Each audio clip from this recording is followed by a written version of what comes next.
ha estado en una palestra y que la discusión de repente por, digamos, malos resultados o porque el Congreso de la República nunca tiene la mejor visión del ciudadano, dice, es que ese tema de transfugismo, qué buenísimo, porque entonces no puede entrar ningún diputado de los que habían estado.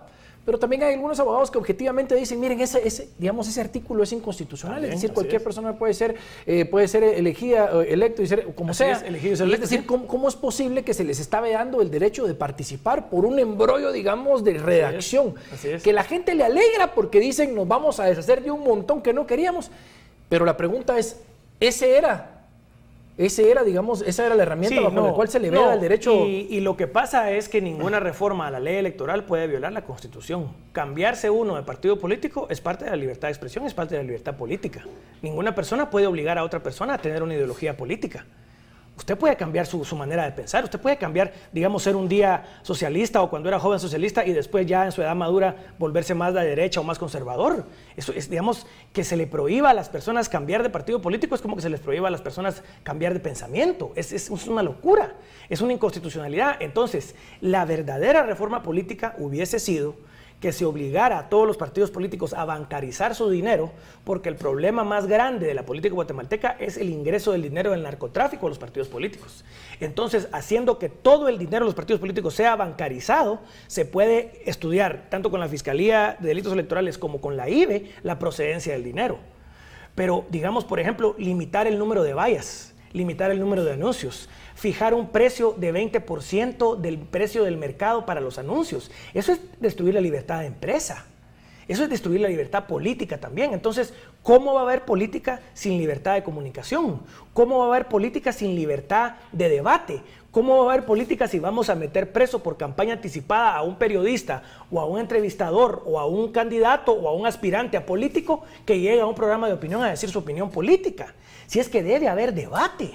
El debate público, el debate de las ideas, por ejemplo, como tú muy bien hacías ver en Estados Unidos. En Estados Unidos los medios de comunicación transmiten debates políticos todo el tiempo, a nivel municipal, a nivel estatal, a nivel nacional. Y se hacen coloquios, se hacen debates, se hacen posturas encontradas, se le da una entrevista un día a un candidato de un partido, al otro día a un candidato del otro. Entonces, no le tengamos miedo a la libertad de expresión, tengámosle miedo, eso sí, al dinero oscuro en la política. Pero entonces, hagamos una reforma que haga que todo el dinero se maneje a través de cuentas bancarias y que la IBE, el Ministerio Público, y por ejemplo, ahí sí, por ejemplo, en colaboración con la DEA y las agencias federales de los Estados Unidos, averiguar de dónde viene el dinero para impedir que el dinero del narcotráfico llegue a los partidos. Eso es importante, no limitar la libertad de expresión. En todos estos años, probablemente parte del discurso era, o la conclusión era, ojalá todo lo que está sucediendo provoque una limpieza, digamos, entre los actores políticos. Sí. Y que como conclusión traigamos gente nueva, gente capaz, gente ética, conocida, a que juegue en los puestos importantes del país. Sí. Era, digamos, parte de la motivación que se le estaba enviando al joven universitario o al profesional que nunca se ha involucrado, que diga, mire, voy a dejar de apoyar o criticar desde afuera y voy a levantar la mano y me voy a involucrar.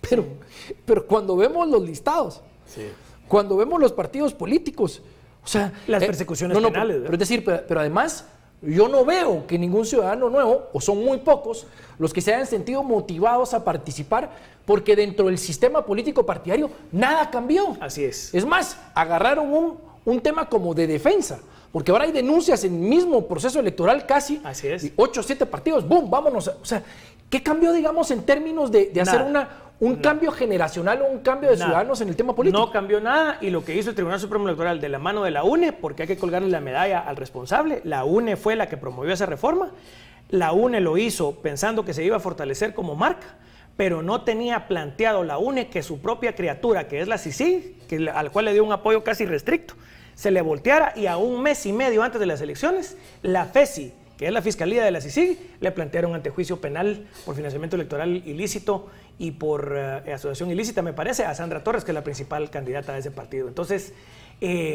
lo que se hizo, gracias a la CICIG y gracias a esa pésima reforma de la ley electoral, es empeorar el sistema político, limitar la libertad de expresión, limitar las libertades políticas, tratar de beneficiar a antiguos partidos corruptos, que ya existían, digamos, y que ya tienen un top of mind antes de esta elección, y limitar severamente la libertad de expresión. Bueno, tremendo, licenciado, le agradezco muchísimo. Ahí está. Además, candidaturas que están, pues ya no sabe uno ni quién va a correr y quién no va a correr.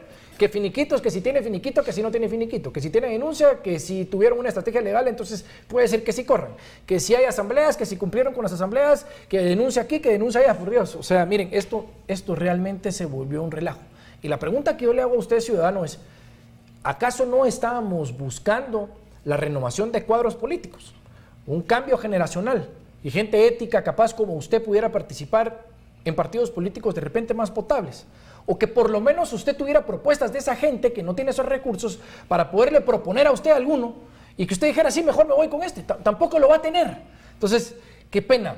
Pero esas reformas, para mí, no hay ahora ni nada. Y así es.